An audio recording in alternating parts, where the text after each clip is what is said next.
I don't know about any of y'all, but I feel completely drained over the past 7 months of this Survivor 50 preseason before they even film Survivor 50. The rumors were constant as we just eagerly try to search for evidence and sources just telling us who is on the first returning player season in over 6 years. Who cares what I think though? Something that's even more important and more intriguing are the people who are actually fighting for those spots to be on season 50. They had to go through a grueling process just waiting and waiting and waiting to hope the stars align and they get that next and possibly final shot.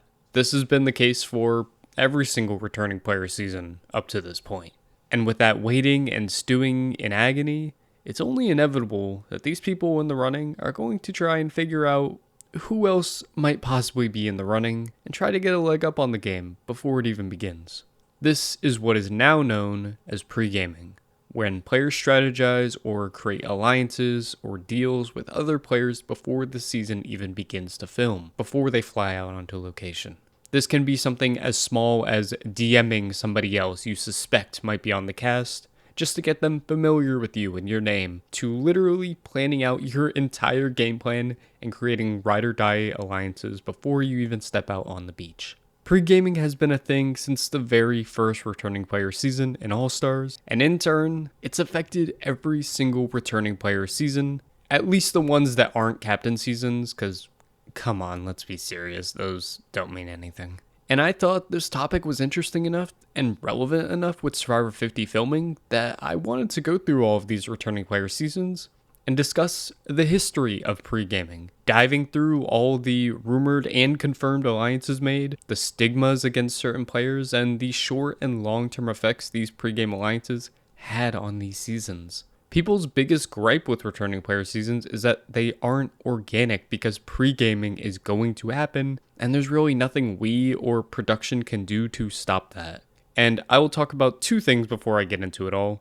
First of all, I'm not going to talk about every single pre-game alliance made or every time people talk together before the season begin. It's just not that relevant to anything, and I don't know everything. We don't know everything. I'm basing all of my information off of threads I've read or interviews from people on the seasons themselves. I'm trying my best, so if I don't have the full history of pre-gaming, I'm sorry. And two, I will not be talking about Survivor 50's pre-gaming because I'm not an inside source. I have no idea what has gone down up to this point. However, we will be finding that out soon enough, sometime after the season airs. So if you would be interested in me making a video that talks through the pre-gaming in Survivor 50 specifically, I'd be more than happy to do that. And a quick third thing, if you enjoy this or any of my videos I've made, please consider liking the video and subscribing to the channel. It's the easiest way possible to show your support for what I'm making, and it would mean the world to me.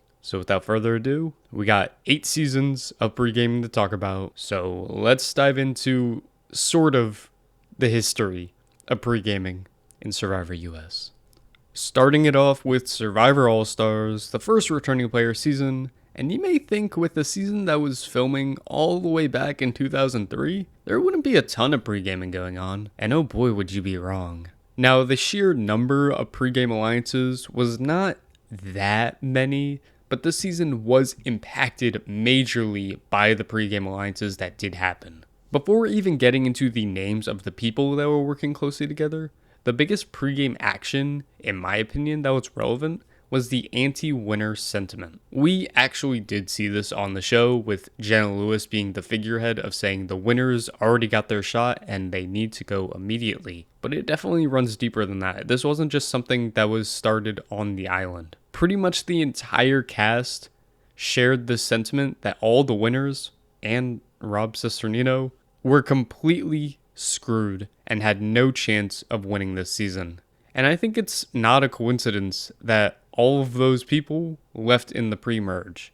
I know Jenna quit, so she's kind of excluded, but she also had a massive target on her back. And all of these winners, plus Rob, left at the first tribal council they attended, aside from Ethan, which was kind of a miracle considering the targets that they all had on their back. Especially Richard Hatch, who legitimately might have had the largest target any returning player has had on any returning player season of Survivor. He was the winner, and everybody wanted the opportunity to take him out immediately, and Richard knew that, so Richard did his own things. And obviously that led to a lot of other stuff that I won't be talking about, but yeah, Hatch had a massive target, and in my opinion, the biggest target. Not even Russell Hantz on Redemption Island had as big of a target as Richard Hatch did. As for specific alliances made, there was one major alliance that is a big figurehead on the season that was made between Kathy, Lex, Big Tom, and Boston Rob. This group was made of some of the biggest names that were not winners of the show, and Boston Rob, but I will get to him in a moment. And this was created so those big names can stay safe and not get overtaken by these smaller names on this cast. This pregame alliance in particular is what led Lex to making this move to save Amber right before the merge and take out Jerry. He had no reason to trust Boston Rob based on what we saw in the game. They were never on the same tribe. But because of the pregame connections, Rob was pitching that Amber would be brought in to be a number with them and they could run things come the merge. And obviously, we know what happens next. But speaking of Boston Rob, and by proxy Amber, these two were the least threatening male and female on this entire season, in my opinion. Nobody was looking at them as threats on this season with the caliber of names that we did have. Yet, I think Rob did the most amount of pre-gaming on this season. He talked to nearly everybody on this cast to form some kind of a connection to ensure he had people at every turn he could to somewhat trust him.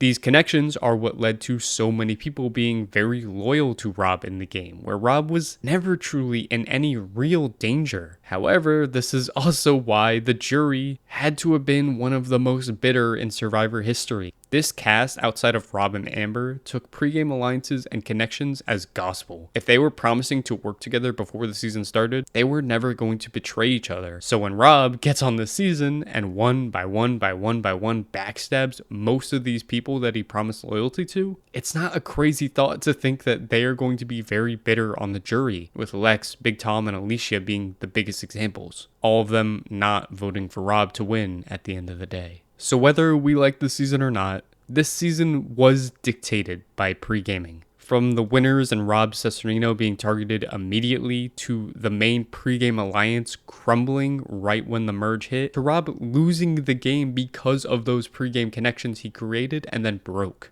I do not like Survivor AllStars as a season, but it is very fascinating to talk about this season from this specific perspective when you see how much pre-gaming impacted the game. Next up is Survivor Micronesia, and this one will not be as extensive as the All-Stars one, mostly because only half the cast were returning players. But also, in general, pre-gaming was not as heavy on this season, and this is one of the seasons that has the least amount of pre-game information to collect. I mean, I guess I can talk about two people on this cast being from Survivor China, which was airing at the time that this was being filmed. So that wasn't a lot of time for those two to make connections outside of each other. And obviously I'm talking about Amanda and James. They were obviously close with each other, but we can take them out of the equation, which leaves us 8 people to make some form of pregame connections. In general, people from the same seasons were aligned together, with Eliza and Amy from Vanuatu having an unspoken connection, and then Ozzy and Parvati from Cook Islands also had a connection. Notably, Penner was not included in that duo. However, there was a big pregame alliance that did include Penner, which was him, Yowman, Eliza, Amy, and Fairplay. These were the 5 that were supposed to run this tribe, and coincidentally were on one side of the vote, while Parvati, Ozzy, Amanda, and James came together with Sari to form the other side of the tribe at that first vote that was supposed to be very contentious. And while I did mention Fairplay as being on the side with Penner, Eliza, Yowman, all that, Fairplay was kind of a swing and in the middle of this tribe going in,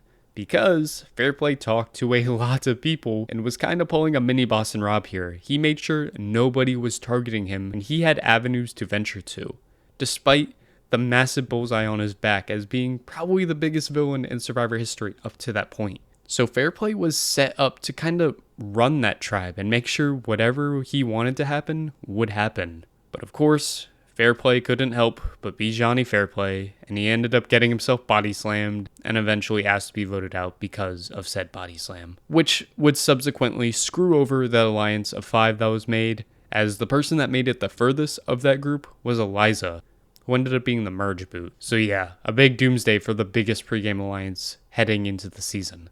As for Micronesia in general, pregame alliances definitely played a factor into the initial dynamics, but there was only one real vote in which the pregame was actually relevant, and that was the Yowman boot. And then, by the time the Aussie blindside happened, any semblance of pregame alliances were taken away unless you count Amanda wanting to keep James in later in the game before he ended up getting medevaced. Pre-gaming had its webs around this season, but it didn't take over the season due to a lot of circumstances, which I think is a part of what makes this a really great season, which might be a trend we see later on.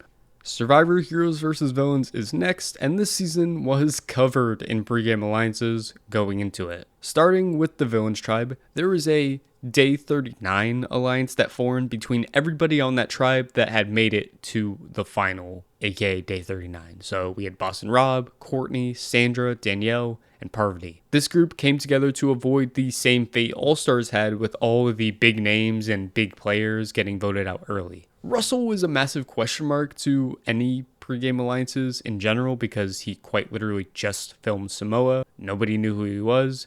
Yet, there are conflicting rumors on if Russell was a part of the pregame and especially a part of this Day 39 alliance considering he made it to Day 39. Based on the names in this alliance regardless, I think it's safe to assume this group was not super long in the game and eventually became completely split down the middle, probably due to Russell. However, it was useful for one vote. Taking out Randy was mostly due to this alliance. There was obviously the talks of taking out Parvati right away because of how big of a target she had, but the Day 39 alliance is a big reason that never happened. On the heroes side, JT is our pregame king over here. He knew he would have a target on his back for being a winner. However, he was able to use his reputation as a good old country bully to connect with many people out there. The core alliance that he had was with himself, Amanda, James, Suri, and Rupert, and they were close. There's also rumors Candace was a part of this alliance as well. It would make sense considering the outcome of the season, but she was also supposed to be on the Villains tribe, so who actually knows if she was a part of this? Regardless, this alliance was what led to people like Tom, Stephanie, Colby, and Sugar to be on the outs immediately and really had no chance on the season. Stephanie herself stated she saw her tribe and knew she had no chance of surviving, with Rupert and James being two people that wanted her out as soon as possible due to her reputation. The only hiccup in this alliance dominating the tribe was when JT flipped to take out Suri, because JT didn't actually trust Suri worth a damn on the season itself and wanted to snipe her out and then ride it out with the other 4 in that alliance from that point on, which is exactly what happened. Sugar is an interesting figure on this tribe as well, despite being the first boot. I mentioned how she was on the outside of the initial group. However, her and JT were super close together and had an alliance going to this season. There are definitely other rumors as well about how close they actually were, but there's nothing that confirms or denies those, and I don't want to say some stuff that might not be true to that degree. If you want to know what possibly could have happened, you can just look it up on like Reddit or something. But regardless, both of these two came in apparently very close, but JT had other plans and wanted nothing to do with Sugar by the time the game started, which led to him taking charge in taking her out first. Not super relevant considering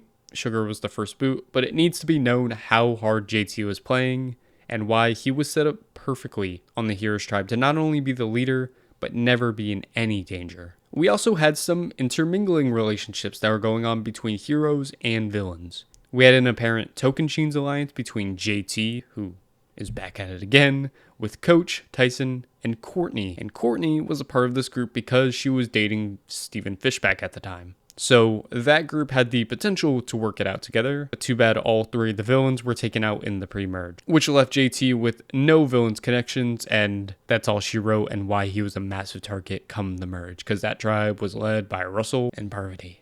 Also, funny enough, Sandra and Candace were like real life neighbors at the time of filming, so they were obviously close and probably would have stuck together had Candace actually been placed on the villain tribe like she was originally planned to be. Too bad this also meant nothing come the merge when Candace decided to believe what the Hobbit dude Russell was saying instead of Sandra telling them Russell is not to be trusted. So again, something that didn't really go anywhere on the season.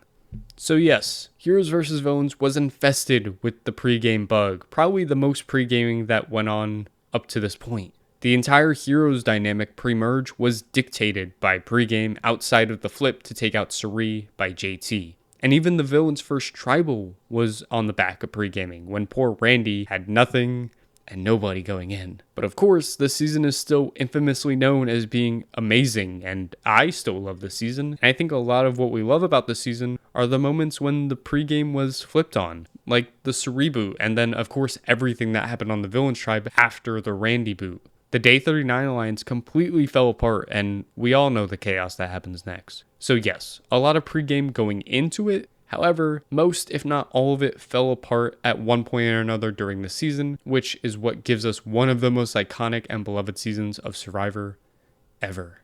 Up next is Caramoan, Fans vs. Favorites 2, and like Micronesia, not as much talk about the pregame with only half the cast again being returning players, but there's still some fun to talk about though. The first point and person I want to discuss is Cochrane, because there are so many conflicting rumors around him and his pre-gaming going on. Some people mention how he pre-gamed hard as hell and had alliances with everybody except for Eric, who didn't pre-game, and Malcolm, who had just played Philippines and nobody knew about. While on the other hand, there are people saying that Cochrane had very little connections and was near the bottom of the power structure heading into the game. I tend to believe the answer is something in between. I think Cochrane had a good relationship with most of the favorites here, but I don't think he was engraved into the power structure and was able to benefit a lot from this tribe just being a complete mess. I mean, Andrea herself said that Cochrane was a bottom feeder on the original favorites tribe and was able to crawl up the power structure and benefit due to everything that went on and how messy the initial dynamics ended up being, which sounds more correct than me than the people who say the game was handed to Cochrane because of his pregame connections. Enough about Cochrane though. The real power structure was none other than a pregame alliance between Andrea, Francesca, Corinne, and Dawn. These ladies were set up so well to run things with the connections each of them had with other people until Philip is entered into the picture. When the season gets going and Francesca realizes Philip is there, she decides to branch out to protect herself from Philip, which included with trying to work with people like Eric, Brandon, and Brenda. Brenda in particular was somebody Andrea did not trust at all going into the season, which then caused the original pregame alliance between Andrea, Dawn, and Corinne to bring in Malcolm, Cochrane, and Philip to counter Francesca's rogue alliance. Philip would only join this new group if they voted out Francesca first, and that is how we get to Francesca being a 2-time first boot, despite being set up really well in the power structure due to the pregame. And then after that, the favorites turned into a complete disaster with the Brandon Hance of it all, and Philip turning out to run this alliance moving forward, so it's a complete mess, and I really do feel bad for Francesca. She may have done it to herself in this game, but come on, she got put on 2 different seasons with Philip. That's not fair in my eyes. But yeah, that is pretty much the pregame story for Caramoan. That domino affected into the Philip show where, like I said, Philip was led into the alliance and eventually created Stealth R Us and all that jazz. It's definitely crazy stuff when you look into the early game of the season about who eventually came into the top, where somebody like Malcolm was able to find himself in the power dynamics and Cochrane was able to find himself in the power dynamics and eventually run this game and win the season. So pre-gaming was actually big into how the dynamics shaped out of this season, but not to the way you would expect. It was kind of an anti-pregame sentiment that created the dynamics that we got. The very next season, in Blood vs. Water, had another half-returning player season cooking up for us. And there was a lot of pre-gaming going on. I need to start with poor Candace and John Cody. They were the alternates on the season. just added last minute due to RC and her father dropping out, so nobody expected them to actually be on the season, and that is what instantly led to Candace being capital grade A screwed from the jump. It doesn't help that they had a day 0 vote off where all you have to go on is your pregame connections, to which Candace had none, and Candace was almost unanimously voted out. So justice for Candace. That was whack. The main core created in the preseason from this tribe was between Tina, Aris, Jervis, and Monica, with Colton as a straggler that was added via Monica until they got on the island and realized Colton sucks still, so they replaced him with Tyson. Rupert also may have been a part of this group, which is why most of these people were extremely bummed out Rupert switched spots with Laura. The most intriguing bit from this tribe, however, was the pre-game alliance between Aris and Jervis. Obviously, I mentioned them just now as being a part of the core, but these two were original ride or dies. They had been playing poker together for years before the season came to be, but nobody knew how often they saw each other and how close they actually were. They were going to ride this out, and in Aris's mind, he was never portraying Jervis and thought Jervis was going to never portray him. Cut to the merge vote, and a lot happens, and Aris is completely blindsided, especially by Jervis, which subsequently ended the pregame alliances for the season and set up the rest of the merge to be chaotic and much different than the pregame intended it to be. This is the main reason why Tina was so angry after the Aris vote, because her entire pregame alliance just backstabbed her and left her for dead at the first real opportunity. I normally would just end this section here, as those were all the connections and alliances from the returning player tribe, but this is a blood versus water theme. All the returning players were bringing loved ones into the game as well, who all were able to benefit somewhat from these pre-game connections, specifically Vetus. Vetus is obviously Aris's brother, so he was privy to all the connections Aris had in the game. When the tribe swapped, Venus was on that swap tribe where he was the only male in that tribe, and the show talked about how Vetus used his charisma and his wit to escape a deadly situation in which he so should have gone home. In reality though, Vetus was never in any real danger. Tina was running that swap tribe. Tina was with Aris, therefore Tina was with Vetus. And there was never a doubt Vetus was going to survive until the merge because Tina said so. And that was all due to pregame. Another season that was surrounded by pregaming. And this one in particular feels like the season was infested in it. Obviously, the Aris blindside turned things on its head at the merge, but it's also due to Tyson being added into the pregame alliance after they kicked out Colton. That got him close enough with Jervis and Monica to make that move and eventually become the final three. There's probably a lot more that went down on the Loved Ones tribe specifically due to pre-gaming. I unfortunately just don't know that well enough and haven't found anything I trust to talk about it. But still, lots of pre-gaming going on this tribe. And it's no coincidence that the original pre-game alliance I talked about had many people who made it to the end of the game. Now for Cambodia, Second Chances, which you would think is a season ridiculed with an insane amount of pre-gaming because everybody openly knew the candidates that were eligible to be on season 31. And you'd be right, but not as much as you'd think. At least not enough information that has gone public. The person that I will be focusing on the most will be somebody I don't want to talk about, but I think I kind of have to talk about for this video, in Jeff Varner. That man was the pregame for Cambodia, and it's actually a really crazy topic to talk about. Varner had two different main pregame alliances that he formed. On one side, he had connections with some old school players, at least old school connected players in Wigglesworth, Terry Dietz, and Vetus, as well as Shane, but Shane didn't make it onto the season. And then on the other side, he had a pregame alliance with the new school players, or new school minded players like Spencer, Shireen, PG, and Wentworth. That's a lot of connections for Varner, god damn it. And the craziest part about all these connections made is that if you look at the starting tribe going into the season, Jeff Varner had every single person I just mentioned on his starting tribe, meaning the only people he did not have a pregame connection with on his tribe were Wu and Abby Maria. Now, nothing about this has been confirmed, but those are some crazy odds, don't you think? Well, to jump back, we know about these pregame alliances from Varner because before he went out onto the actual island, a couple of the players were individually interviewed and asked who they had pregame connections with on camera. And I think when production realized how many people Varner had tight connections with, they may or may not have placed him on a tribe with all of them, which forces him to choose a side instantly. That may sound really crazy, but I genuinely do not see a way the answer is anything but that. I think the producers wanted to be messy and did not want a complete steamroll due to the pregame connections, and I'm kind of here for it.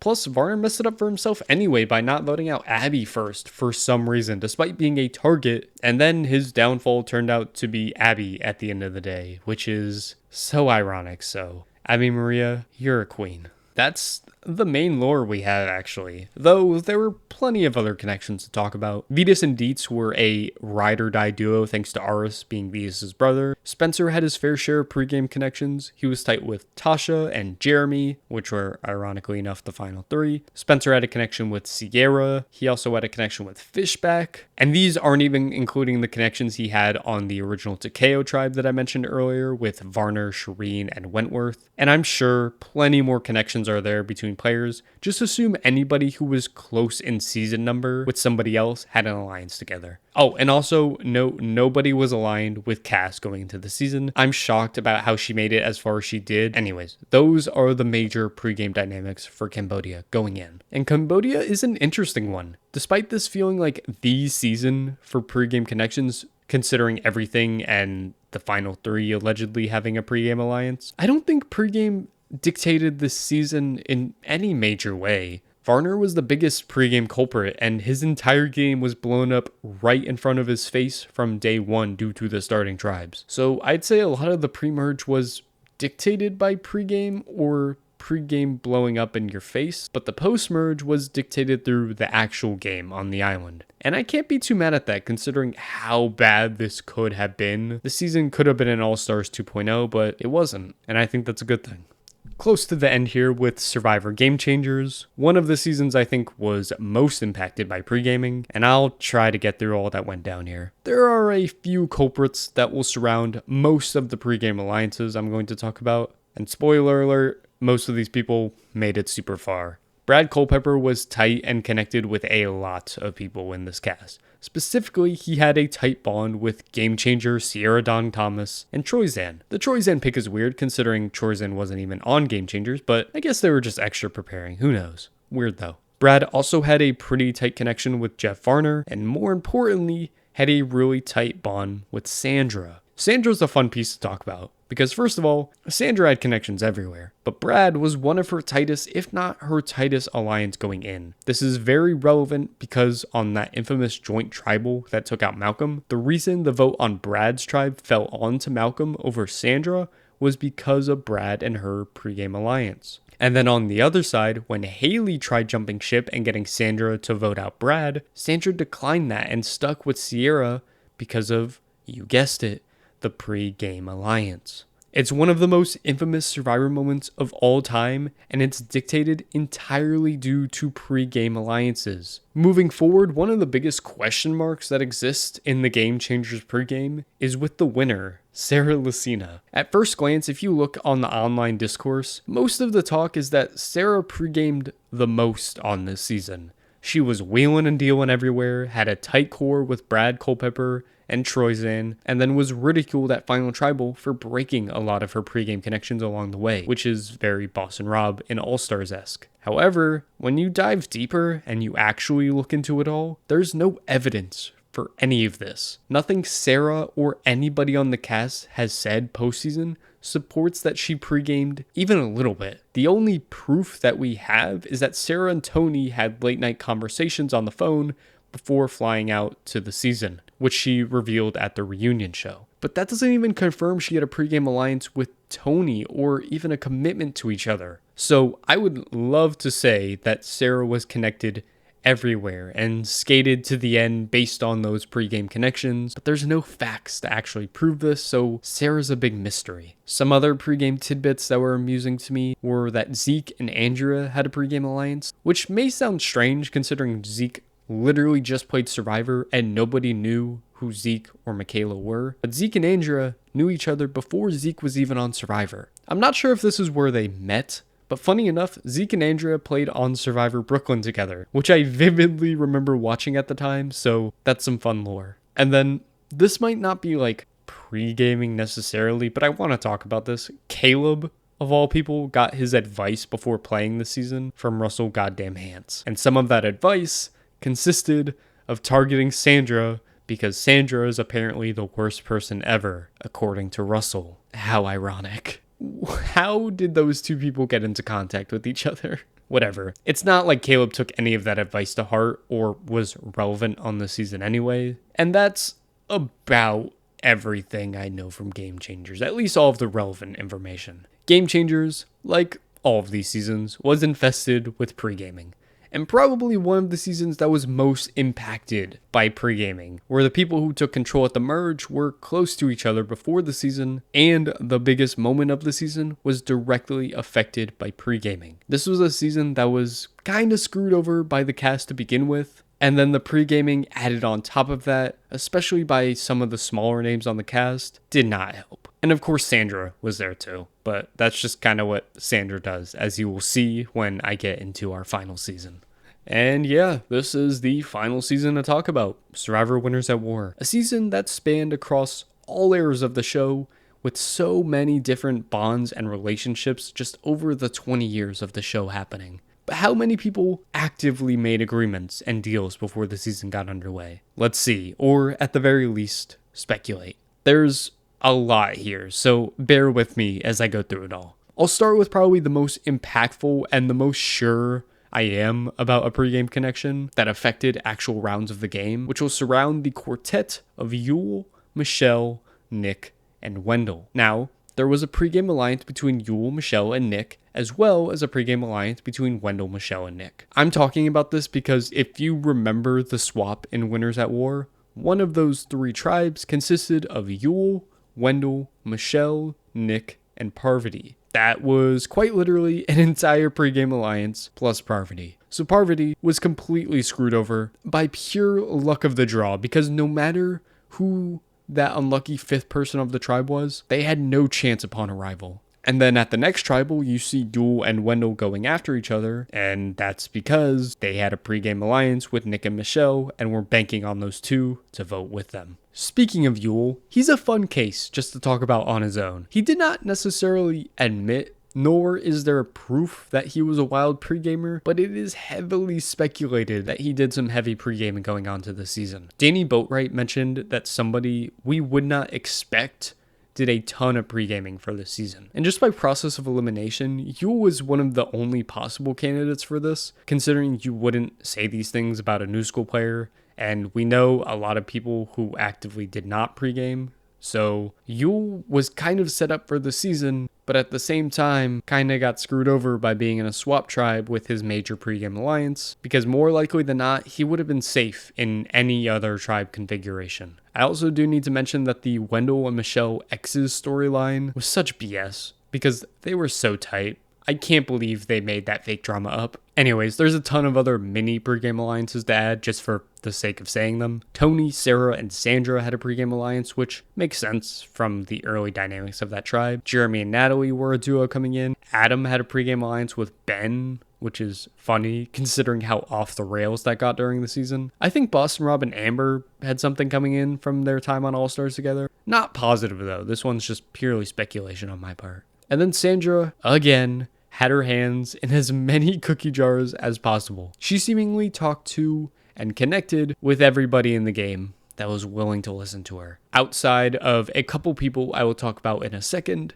and Denise, which I say is ironic because the queen was taken down by one of the only people she couldn't get her claws into in the pregame. And outside of that, there were definitely a ton of other pregame alliances as well, but those are the only ones that have actually come out. As much as people pre-gamed the hell out of this season, there were a few people that didn't do any pre-gaming. Danny, Kim, and Denise were the main three that did little to no pre-gaming going into the season. That was due to a mix of being disconnected from the community, as well as apparently being scared about a CBS threat that you would get kicked off of the cast if you were to pre-game. So those three were off to a bad start from the beginning. So it's genuinely impressive that Denise and Kim got as far as they did in the game, especially Kim, considering how massive of a target she had on her back. Also, oh yes, final note, I need to make this. The Poker Alliance was not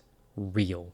It was completely fabricated by Yule as a means to place a target on the backs of Tyson, Kim, and Amber, who is guilty by proxy due to being with Boston Rob, just so there could be early targets on that original tribe to take out. Justice for that crew, for real. They got so screwed over for playing a game of poker together that was filmed however long ago. I don't know, it's a funny tidbit to me because that's one of the few times ever pre-gaming has been explicitly talked about on Survivor, and that group wasn't even real. Winners at War is such a chaotic season that blurs the lines a lot between active relationships going into the game and actual pre-game alliances made. And while there were definite moments pre-game had a massive impact on some rounds, it was kind of the well-known relationships that dominated the season and led to the outcome that we ended up getting. Hell, some of the people who pre-gamed the least in the cast made it the furthest, so who really knows how grand of an impact pre-gaming made on the season in general?